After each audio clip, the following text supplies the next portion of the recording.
फुरसुंगी मंतरवाडी चौक ते हांडेवाडी रोड ह्या ठिकाणी एका डंपर गाडीचा ॲक्टिवा ह्या दुचाकी वाहनाला धक्का बसला। या अपघातात गाडीवर आईसोबत असणारा मुलगा जागीच ठार झाला।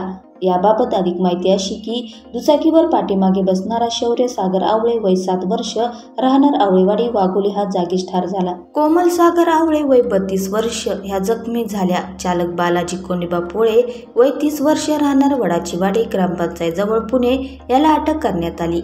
दुचाकी चालक महिला कोमल सागर आवळे राहणार आवळेवाडी, मुलगी दिदी सागर आवळे वय 5 वर्ष व मुलगा शौर्य वय 7 वर्ष याच्यासोबत त्यांच्या दुचाकीवरून Bhingare auto sales and service Katraj bypass road Uruli Devachi गाव मंतरवाडी कमानीजवळ इथे आले असता त्यांच्या पाठीमागून येणाऱ्या डंपरने दुचाकीस पाठीमागून धडक दिल्याने दुचाकीवरील सर्वजण रस्त्यावर पडल्याने मयत मुलगा शौर्य याच्या अंगावरून डंपरचे चाक गेल्याने तो जागीच मृत पावला। तसेच दुचाकी चालक महिला कोमल या जखमी झाल्या। अपघातामुळे मयत मुलाचे नातेवाईक आक्रमक झाल्याने डंपर पेटवून दिला। त्यानंतर फायर ब्रिगेडला बोलवून डंपरची आग विझवली। सदर ठिकाणची वाहतूक नॉर्मल करून घेतली आहे।